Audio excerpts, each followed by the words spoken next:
Sa pangalan po ng dakilang Panginoong Jesucristo, isang mapagpalang hapon sa bawat isa sa atin. Ito po ang ikalawang bahagi natin ginagawa. Ang talakayin ang mga sitas o ebanghelyo nang sa ganon ito po ang maging gabay sa ating pang-araw-araw na pamumuhay. Sabi po dito sa unang aralin sa Ebanghelyo ni San Mateo, sa Kapitulo 6, versikulo 24 hanggang sa 34, ganito. Sino may hindi makapaglilingkod sa dalawang Panginoon, sapagkat kapupuutan niya ang isa at iibigin ang ikalawa. O kaya'y magtatapat siya sa isa at pawawalang halaga ang ikalawa. Hindi kayo makapaglilingkod sa Diyos at sa mga kayamanan. Kung aralin po natin, ano po ba ang Diyos? Ang Diyos, siya ang Diyos na mapanibughuin. Ayaw niya ng may kakumpetensya. Gusto niya siya lang. Kaya nga, Diyos. Sabi nga sa ibang pag-aaral, divine, kabanal-banalan, ay infinite, walang pasimula, walang katapusan. O omnipotent, walang hanggan at pinakamakapangyarihan. Supreme, kataas-taasan. DIOS. Ibig sabihin, wala nang hihigit sa Kanya. Ano naman yung kayamanan? Ang kayamanan, sabi sa atin, belongings. Yung lahat ng nakaugnay sa buhay natin. Pwedeng pamilya, anak, bahay, mga ari-arian, kahit damit. Kayamanan yung damit. Kung isa lang yan, 3, pwedeng pansarili mo lang gamit. Pero kung nagtatambak na ang labahan, kayamanan mo na yan. Naipon mo. Kaya, minsan, kung lilinawin natin, gusto nating maglingkod sa Diyos. Pero, minsan naaagaw ng kayamanan. Isipin na lang natin yung damit. Araw ng pagsamba, hindi ka ako makakadako dahil maglalaba ako. Hindi ba kaagaw? Kaya, hindi pwedeng pagsabayin dahil isa lang ang katawan natin. Alangan naman, bitbitin mo yung labahan, naglalaba ka habang nagsisimba. Kaya, hindi talaga pwedeng sabay. Iiwanan mo yung paglaba para lang magsimba ka o kaya maglaba ka, isasakripisyo mo yung pagsimba. Kaya hindi talaga pwede. Ngayon, sabi dito, iibigin ang isa, siyempre, priority mo yun na iibigin mo at kapupuutan mo yung isa. Pwedeng mapuot ka sa labahin o kaya sa Diyos. Kaya hindi pwedeng pagsabayin yan. Ngayon, yung mga lahat ng narito, isinakripisyo yung labahan. Pero yung wala rito, isinakripisyo yung Diyos. Kaya hindi talaga pwedeng pagsabayin. Ano sabi dito? Kaya nga sinasabi ko sa inyo, huwag kayong mga balisa sa inyong pamumuhay. Kung aralin po natin, tama yung sabi kanina ni Tatay, you cannot go wrong. Walang mali. Kung isa mang mayaman o mahirap, walang mali. Sabi nga, ang mabuhay na mahirap, regalo yan. Pero kung mamatay kang mahirap pa rin, problema na yan. Ibig sabihin, yung talento na binigay sa atin, hindi natin pinagyaman. May talinhaga yan. Diba? Yung binigyan ng 5 talento, lumago. Nagdoble. Yung binigyan ng 10, nagdoble din. Pero yung isa, natakot, ayaw gamitin. Nagnanatili siyang mahirap.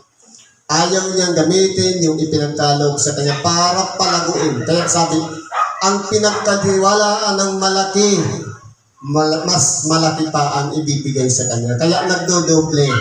Pero yung may takot, ayaw gamitin yung karunungan. Baka ika nga ako'y mayaman, hindi ako mapabilang sa kaluwalhatian ng Diyos. Hindi po. Ang kailangan doon, nasa proseso, yung sa ating pagkatao, ang kayamanan maging tungtungan lang ng ating mga paa. Ang dinidiyos natin, yung nasa taas. Gamitin natin, sabi nga, magagawang pasaganain ng Diyos upang kayo'y maibigay sa mga nangangailangan. Ang mahalaga po dyan, yung kayamanan na ipinagkaloob sa atin, isinishare, hindi isinasarili. Dahil yung sinabi kanina na inilaan niya sa sarili lang, wala pa kasi siyang ibinahagi sa iba. Sarili lang talaga ang naisip. Kung ibinabahagi natin ang anumang bagay na ating tinatanggap, mapalad tayo. Sa makatuwid, nangunguna sa atin ang Diyos upang pagharian tayo para ang mga bagay na ipinagkatiwala sa atin, ipinagkaloob sa atin ng mga kayamanan, magamit natin sa pagtulong sa kapwa. Kaya po, priority pa rin ang Diyos dahil siya ang nag-guide sa atin upang sa ganun ang mga bagay na ipinagkatiwala sa atin sa tamang pamamaraan ng paggamit. Di po ba? Sabi dito, kaya nga sinasabi ko sa inyo, huwag kayong mga balisa sa inyong pamumuhay. Yung ating pang-araw-araw, meron po tayong tinatawag na pangangailangan. Halimbawa, pagising sa umaga, ang nasumpungan lang mainit na tubig, walang kape. Merong kape, walang asukal. Hindi ba problema na yun? Minsan, nakapokus lang lahat doon sa sitwasyon ng mga pangyayari na walang kape o kaya walang asukal. Nag-isip ng nag-isip, yun po yung pagkabalisa. Bulong-bulo ang umutak. Hindi makapag-isip kung ano ba talaga ang dapat gagawin. Kumbaga, nahulog na sa hukay, wala pang ginawa. Hinayaan niya lang, iyon po yung pagkabalisa, pagiging isang problematic person. Palaging nakapokus doon sa problema. Sabi nga, in every problem, there is always a solution. Paano isa-solve ang problem? Sabi nga yan sa school noon, problem solving. May nakalagay dyan, given. Tapos, formula. Dapat alam natin yung formula. Halimbawa, ang given doon, wala kang bigas. Anong formula? Lumapit ka sa kaibigan mo, kakilala mo na mayroong extra bigas. Pwede manghiram ka. Noon, sasabihin sa kapitbahay, pwede makahiram isang ganta. Di ba noon? Ngayon, kilo na. Kaya, kinakailangan, ang tao may ginagawa, hindi nakapokus lang sa problema. Sapagkat kung puro lang sa problema nakapokus, hindi makaka-move on. Mapabao na yun doon. Kaya dapat po, ginagamitan ito, talento, lalong-lalo na kung nananalangin tayo, yung katapusan nito, dadagdagan pa ng Diyos. Sapagkat itong utak, limitado lang. May maximum limit lang yan. Pero, yung galing sa Diyos na kapangyarihan niya, bubuksan niya yung sarado nating isipan para masolve natin ang problema. Kaya, ngayon po, yung pamumuhay natin, minsan doon tayo nababalisa sa mga pangangailangan. Kung ano baga ang inyong kakanin. Halimbawa, wala nang bigas, walang ulam. Napakaraming paraan. Hindi ba ba't ka magtanim ng malunggay kung hindi mo yan mapakinabangan? Oh. Bakit itinayo yung palengke? Bakit hindi ka bumili dyan? Ang problema, kung tinamad. Baka ka, madumihan ako. Ayokong, baka mapagod ako magpunta ng palengke. Kinakailangan natin ng aksyon. Pumilos tayo para magkaroon po ng solusyon. Ano pa sabi dito? Kung ano ba ang inyong iinumin. Halimbawa, ang pinagkukunan nating tubig, nawasa, walang lumalabas na tubig, namumroblema tayo. Bakit? Yun lang ba? Anong ginagawa ng mga water refilling station dyan? Di ba nga? Halimbawa, umiigib pa. Ayaw lang maputikan dahil siyempre palaging maulan. Tinatamad na. Ibig sabihin, kalaban kasi natin, sarili din natin. Hindi yung problema. Kaya nakapokus lahat tayo sa problema. Ano pang sabi dito? O kung ano ang kahit ang inyong katawan. Kung halimbawa sa katawan natin, anong pangangailangan dahil ngayon malamig?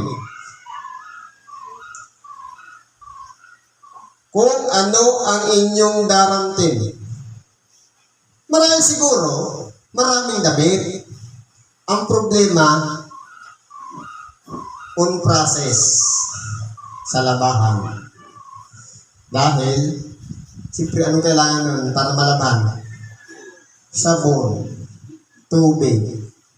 Pero kung hindi, kahit kaya nga, nilapit na sa tao. Di ba yung mga tindahan, dati sa paligid lang lahat noon, pero yung mga sari-sari store, itinayo na dyan sa paligid para hindi na tayo lumayo. Pero kung tinatamad tayo, problema talaga tayo. Kung ayaw pa natin mag-usok, noon nga, ang ginagawa nyo, tinatalian lang yung mga laylayan ng damit. Pinapaano dun sa agos. Lalong-lalo na yung mga lalaki, pag bagong panganak ang asawa, tapos ayaw hawakan yung dumi ng bata, yung manilaw-nilaw, parang yung ginagawa, pinapaagos lang sa tubig hanggang sa mawala lahat. Yung mga lampin, yan. Pangangailangan yan para maibsan ang ating na hindi tayo malamigan.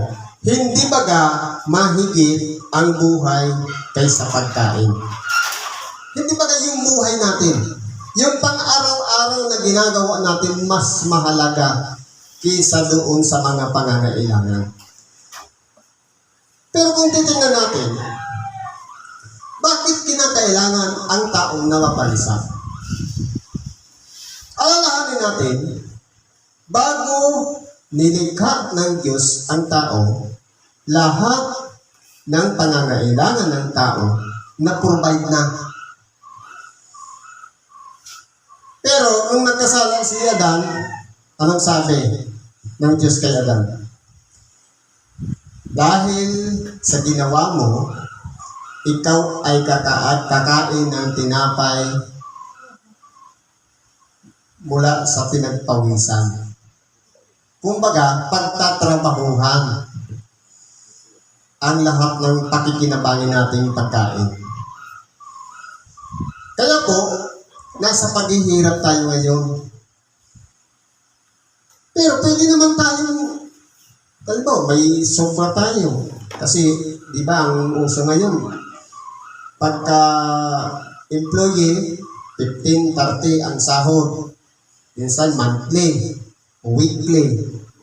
Siyempre, dahil kailangan tansyahin mo yung panahon, i-weekly yung sahod mo. Dapat, pag sahod mo ng weekly, bibilhin mo na yung konsumo mo sa isang linggo. Hindi masama yun. Pakikinalangin mo naman yun. Ang mahalaga, pag may lumapit sa iyo, huwag kang saking. Bigyan mo ang bawat humihingi sa iyo. Kahit nung yung walang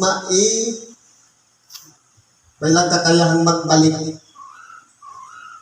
Ba yung walang-wala na pinahiram mo parang kung sa karunungan ng sanglibutan, Sabi ng kamangmangan. Pero sa Diyos, karunungan po yun. Yung tumulong sa mga nangangailangan. Lalong-lalo na yung walang sukat ikaganti. Sapagkat nakikita tayo sa lihim. Para tayo naglilimos. Sabi nga, ang ginawa ng kaliwa, huwag nang malaman ng ginagawa ng kanan. Sabi dito, masdan ninyo ang mga ibon sa langit na hindi sila nangagahasik ni nagsisigapas ni nagtitipon man sa mga bangan at sila'y pinakakain ng inyong ama sa kalangitan. Hindi baga lalong higit ang halaga ninyo kaysa kanila? Kung tingnan natin, ang kalagayan ng tao mas higit kaysa sa mga ibon. Pero, magkaparehas po sila dapat ng ginagawa. Lamang ang tao ayaw makiparehas sa ibon. Ang nangyari, mali yung pananaw. Yung mga ibon nga, pinakakain ng Diyos. Kaya although marami yung katugang, ayaw nang kumilos. Pero kung aralin natin, ano ang ginagawa ng ibon sa umaga? Ano sabi? Early bird catches the worm. Walang ibon na nandun lang sa pugad maghapon. May nakita ka ng ibon. Anong ginagawa ng ibon? Hindi pa maaga pa lumilipat na, madilim pa. Naghahanap na ng makakain niya para yung inakay na nasa pugad niya, pakainin niya. Ang problema nasa tao, lumabas na nga yung ibon, naghahanap ng makakain ng inahin, tinirador naman. O anong nangyari doon sa mga inakay? Patay. Mga ano yan, nakangangalahat yun nung mamatay. Dahil gutom na gutom. Kaya po, sa ating mga tao, gayahin natin yung ibon. Pinakakain sila ng Diyos kasi ang Diyos provider. Paano natin gagawin? Pero kung halimbawa, batugan tayo, nagigising tayo, nauuna pa yung araw, minsan nasikatan pa ng araw yung mga paa natin. Ang mangyari dyan, hindi tayo bibigyan ng pagkain ng Diyos. Bakit po? Kasi yung ibon, madilim pa lumalabas na. Hindi ba huni ng huni din sa mga puno pagka madaling araw? Kung ganyan ang ginagawa natin, uunahan natin sa pagdilat ng mata ang araw, nandyan po ang blessing ni Lord. Subukan niyo gumising ng alas 3. Nandyan ang blessing.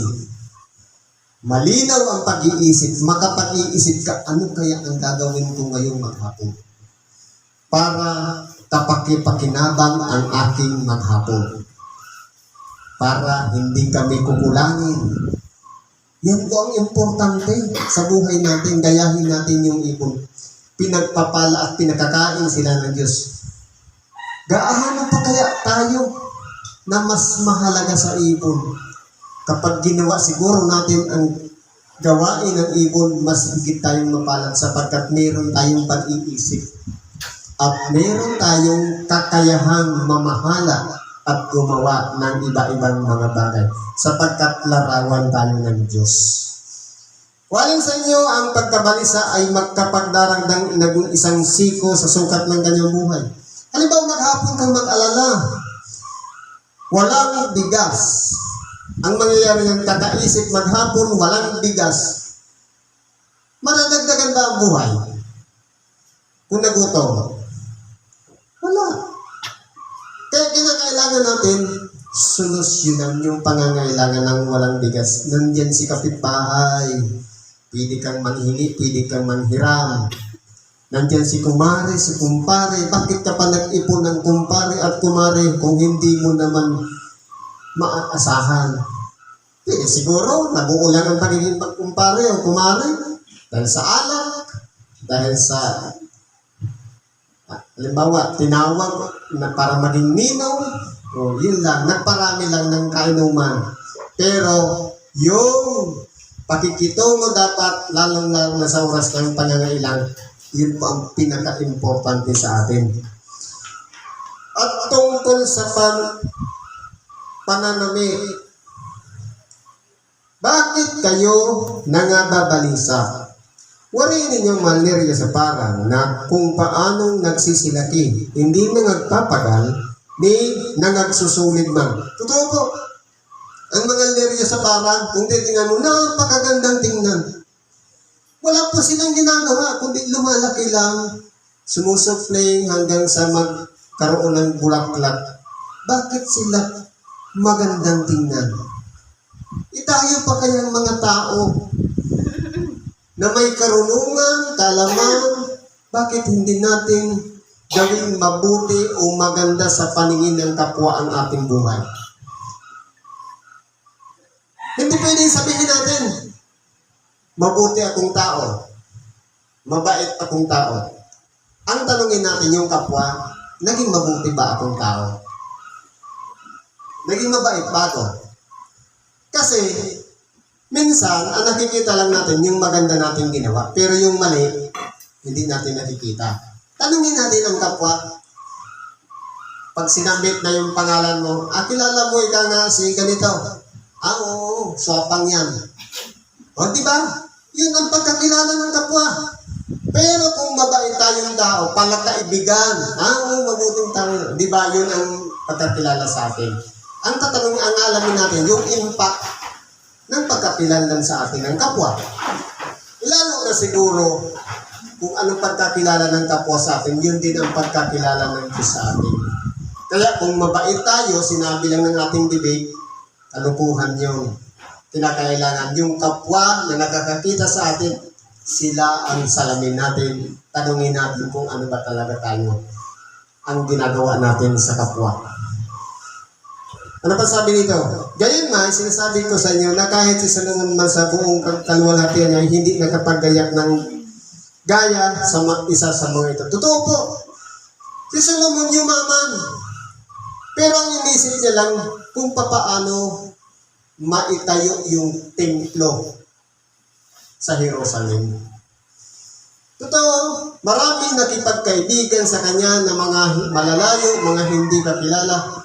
Si Solomon pa nga naging dahilan para yung mga Hebreo noong unang panahon na napahiwalay doon dahil napakarami kasi mga pangyayari, mga labanan, mga pagsasako, kaya napalayo yung ibang mga Hebreo. Mga lahi ni Iber, may mga napunta dito sa Asya. Pero, kung titingnan natin, si Haran, siya po ang naging dahilan para yung templo maitayo sa pamamagitan ng mga kahoy na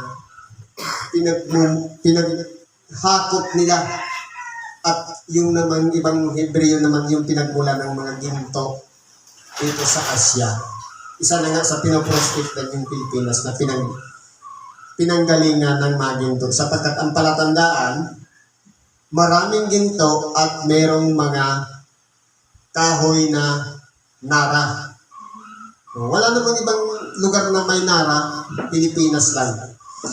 Kaya po, kung pag-aaralan natin, dahil po sa katalinuhan at karunungan ni Solomon na itayo ang templo at nilapipan ng mga ginto, pagkaganda-ganda ng pagkagawa. Pero yun po ay nasakop muli nung panahon ng Babylonia at nung Assyrian Empire ng sinakop muli. Nabahagi yun. Sinamsam pati yung mga laman mo, pati yung tabernakulo, pati yung kung ano-anong mga iniingatan dun. Yung may mga kirubin, pati yung dalawang tapyas na bato, nawala po yun. Dahil po sa pagsasakop. Ngayon po, bagamat yumaman si Solomon, pero hindi po siya nag-isip sa kanyang sarili na sumuot ng mariringan na damit. Dahil isa lang po ang hiningi ni Solomon. Ang hiningi lang ni Solomon, talento. Hindi ba ganong hiningi niya yung talino? Anong ibinigay sa kanyang pagsubok? Merong isang bata na inaako ng isang babae na anak niya. At sabi naman ng isa, sa akin yan. Ngayon, ang ginawa pala, nung kinagabihan, bago sila hatulan, yung parehas sila may anak. Yung isa namatay ang anak niya nung pinanganak, yung isa naman buhay. Ngayon, iniligpit yung patay, ngayon nakipag-agawan, kinuha niya. Ngayon, nung hatulan ni Solomon ang sabi, na dahil nakarating na kay Haring Solomon, sabi ni Haring Solomon, hatiin ang bata. Ngayon, ang sabi ng isa, sige hatiin mo, pare-parehas kaming mawala. Anong sabi naman ng isa? Sige, ibigay mo na lang sa kanya para lang mabuhay. Nakilala ni Solomon sa pamamagitan ng talino na yung bata ibigay doon sa tunay na ina sapagkat kumbaga yung puso niya ang umiral. Dahil sa pagmamahal niya sa bata, ayaw niyang mamatay ang bata. Kaya ayaw niyang masakripisyo para hatiin. Yun ang tunay na magulang. Iyan po ang katalinuhan. Yun lang ang hinihingi ni Solomon. Walang iba. Ano ba sabi dito? Ngunit, kung pinararamdaman ng Diyos ng ganito ang damo sa parang, isipin na lang natin damo sa parang. Bakit? Pagkagaganda ng mga bulaklak. Gaano pa kaya tayo na dumalakad, may isip, may diwa, may puso? Bakit kaya hindi natin gawing maganda rin ang buhay natin dito sa ibabaw ng sanglibutan? Kaya po, naisip ko yung sinabi ni Tay kanina, you cannot go wrong. Walang masama sa pagiging mayaman dahil ginamit ang karunungan, talento. Ang mahirap na, may opportunity na para yumaman, ayaw yumaman. Dahil gusto lang natin mahirap. Bakit sir, na bang mahirap tayo? Ligtas? Hindi. Ang mahalaga din yung ginawa natin sa buong buhay. Ano ang ginawa natin na magiging susi para magtamo tayo ng kaligtasan? Hindi ba marami rin na mga mahirap ang mga magnanakaw? Sino ba yung mga magnanakaw? Mahirap mayaman? Sino ba yung mga sugaron? Mahirap mayaman? Parehas. Kaso, kasino pag mayaman? Pag mahirap, tong-it. Sabong. Kung aralin natin, parehas na ang importante din, yung pagkatao. Kaya po, tinitingnan niyan. Sabi, ano pa siya dito? Ngunit kung pinararamtan ng Diyos ng ganitong mga damo sa parang na ngayon ay buhay. Halimbawa, ngayon nakakinabangan pa dahil buhay pa. At sa kinabukas ay iginagatang sa kalan. Halimbawa, ay paano po yung buhay ng tao? Ngayon may pakinabang pa, pero kinabukasan iginatong na sa impyerno. Paano kung ganon? Hindi ba lalong-lalo na kayong pararamtan niya? Mas lalo tayong pasasaganain, pagpapalain, dahil po tao tayo. Siguro kung titingnan natin, meron tayong ambisyon o pangarap. Ang pangarap natin, magkaroon ako ng motor. Pero ang plano ng Diyos, Mercedes-Benz. Ang plano natin, maliit na bahay. Pero ang plano ng Diyos, bungalow. Bakit? Mahirap ba ang Diyos? Isa nga ang provider eh. Kaya kung halimbawa, tayo yung matalinong pinagkalooban ng 10 talento. Pag ginamit natin sa kabutihan, yung mabuting pamamaraan na wala tayong dinaya doon sa 10 talento. Pag nadubli natin yun, mas higit ang pagpapala ng Diyos. Kaya bakit maraming mayaman ang lalong yung mayaman? Dahil hindi po sila nakalimot sa Diyos. Nagpapatuloy sila sa pagtulong sa kapwa. Pero yung mahirap, anong nangyari? Ang nakikita lang yung mali na ginagawa ng kapwa. Hindi ba nakabantay tayo doon? ang tawag ngayon, panahon ng, Marityo. Ay, tama? Marites pala, Marites. Nakapokus lang tayo doon sa ginagawang diferensya o mali ng kapwa. Kaya nangyayari dyan, kung pag-aaralan natin mga kapatid, aralin na lang natin, no? Nabanggit ko na yan. Sabi ko nga, 2 times 2 equals 4, 2 times 3 equals 6, 2 times 4 equals 8, 2 times 5 equals 9, 2 times 10 equals 20. Alin na mali? 2 times 5. Bakit napansin nyo? Dahil ganyan tayo. Ang mali na ginagawa ng kapwa, hinahatulan agad natin. Bakit hindi natin tulungan na i-correct? Ano ba? Di ba paano nga maghatol? Pag may nakita tayo na ang tao, pangit ang mukha, paano natin nasabing pangit? Ano ang batayan ng maganda at pangit? Siyempre may paghahambingan ka, bakit mo nasabing pangit? May batayan ka. Ano ba? Yung mataban, pantay o bumaba? Yung ilong ba o malaki isa o isa maliit? O baka ipinarihas mo sa ilong mo na matangos at maliit ang butas sa kanya malaki, kaya sabihin na natin pangit. Ibig sabihin, naghatol na tayo.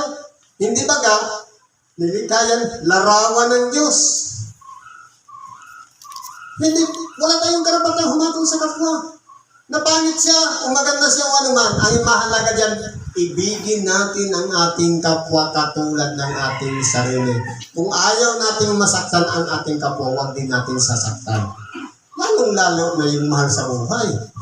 Sabi niya, magsasama sa hirap at ginhawa.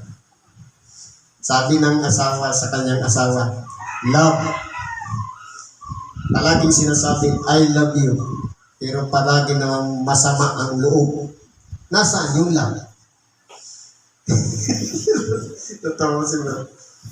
Ibig sabihin, yung love, nararamdaman hindi lang sa pakinig, nararamdaman niyo yung love. Kumain ka na ba?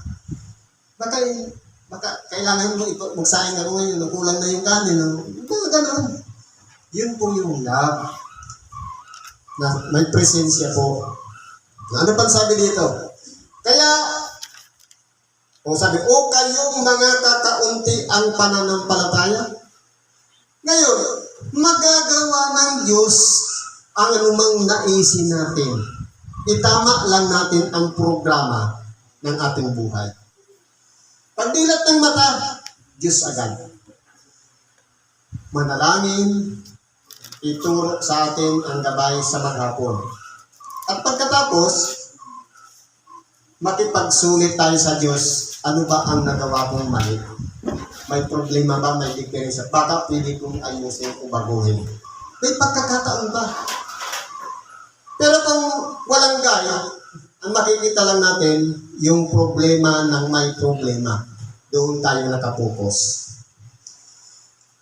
Kaya, huwag kayong mga balisa na mga nagsasabi, ano ang aming kakanin, o ano ang aming inumin, o ano ang aming daramtin. Lahat yung pangangailangan natin, ang mahalaga dyan yung buhay. Bakit po? Sapagkat ang lahat ng mga bagay nito ang siyang pinaghahanap ng mga hintil. Kung hinahanap ng mga hintil, tayo lingkod na ng Diyos, nakakilala na kay Kristo. Bakit balik pa rin tayo sa pagiging hintil na walang alam? Diba? Yan ang talastas ng inyong Ama sa kalangitan na kinakailangan ninyo ang lahat ng mga bagay na ito. Totoo po. Pero sabihin natin, hindi siya 10 ang damit, ako wala. O ako 2 lang. Minsan araw-araw pang laba. Ngayon, kung pag-aaralan natin mga kapatid, kapag naipon ang labahan, sinong mapala? Yung 2 lang damit? O yung maraming labahan? Mas mapalad yung maraming labahan. Bakit? Mas mahigit siya sa dalawa. Kaso lang, puro labahin dahil tinamad. Di ba? Ngayon, kung araw-arawin mong laba, wala kang naiipon na labahin, sino mas marami? Di ba mas marami pa rin yung may maraming damit? Mas higit siya.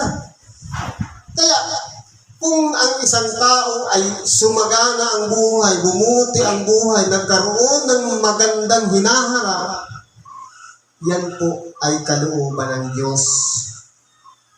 Dahil sabi nga dito, talastas na ng inyong Ama. Ang Diyos ang provider natin. Pero, kinakailangan natin magpasakop sa kanyang kalooban. Huwag lang yung pamamaraan na masama na nagnakaw tayo para magkaroon lang tayo ng maraming damit. Kundi, sa maayos na pamamaraan, mas lalong pagpapalain tayo ng Diyos. Datapwat, hanapin muna ninyo ang kanyang kaharian. Ito po ang susi. At ang kanyang katwiran at ang lahat ng mga bagay na ito ay pawang idaragdag sa inyo. Halimbawa, limitado lang ang pag-isip natin. Ang mga hinahangad natin, limitado lang. Pero, kapag nasumpungan natin yung pagharian tayo ng Diyos at yung katwiran, ibibigay lahat ng Diyos ang kailangan natin. Pero, siyempre may kondisyon yan. Yung binasa ni Brother Talinhaga kanina, i-share, ibahagi, huwag sarilinin ang biyaya. Kapag sinarili ang biyaya, anong sasabihin? Kukunin na sa'yo gabi ang kaluluwa mo. Kung ibinigay mo na yung lahat, walang sasabihin, mapapasa kanino ang pinag-ipunan mo. Ibinigay mo na eh. Di ba? Na-account yun sa pangalan natin bilang kayamanan sa langit. Yun po yung kayamanan sa langit. Yung mabubuting gawa na ginagawa natin sa ating kapwa. Datapwat, hanapin mo rin yung kanyang kaharian at ang kanyang katwiran, lahat ng mga bagay ipawang idaragdag sa iyo. Dadagdagan na lang yung mga naabot natin. Kaya kung meron tayong mga hinihingi na hindi pa dumarating, kapag nasumpungan natin ang katotohanan o ang katwiran at ang pagharian tayo ng Diyos, marami po tayong mararating. Kondisyon po yan ng Diyos. Idaragdag. Kaya huwag ninyong ikabalisa ang sa araw ng bukas. Huwag natin problemahin bukas. Bakit? Sapagkat ang araw ng bukas ay mababalisa sa kanyang sarili. Hayaan natin mamproblema yung bukas. Halimbawa, wala tayong pagkain o walang bigas. Hayaan natin kinabukasan mamproblema sa sarili niya kung paano kasusuplayan ng bigas. Parang ganun yung sukat na sa kaarawan ang kanyang kasama. Sa ibang bahagi ng banal na kasamaan, sapat na yung problema sa araw-araw. Kaya, yung mga bagay na hindi pa dapat pag-isipan, yung araw ng bukas, ipagkatiwala na lang natin yan sa Diyos. Ang harapin natin yung ngayon. Yung biyaya ba o yung ipinagkaloob sa atin ng Diyos na yung araw na ito, paano ba natin minanage? Paano natin ginamit? O ibinahagi sa kapwa. Kapag ginawa natin yon, na naging mabuti tayo sa kapwa, meron tayong pagpapala doon sa Diyos sa kanyang kaluwalhatian. Yan muna ang mababahagi natin sa oras na ito. Salamat po at pagpalain tayo ng Diyos anuman ang ating mga hinihiling o mga karaingan sa Diyos, idulog natin sa Kanya at siya'y sasagutin tayo sapagkat ang Diyos ay mapagbiyaya. Salamat at pagpalain tayo sa araw na ito.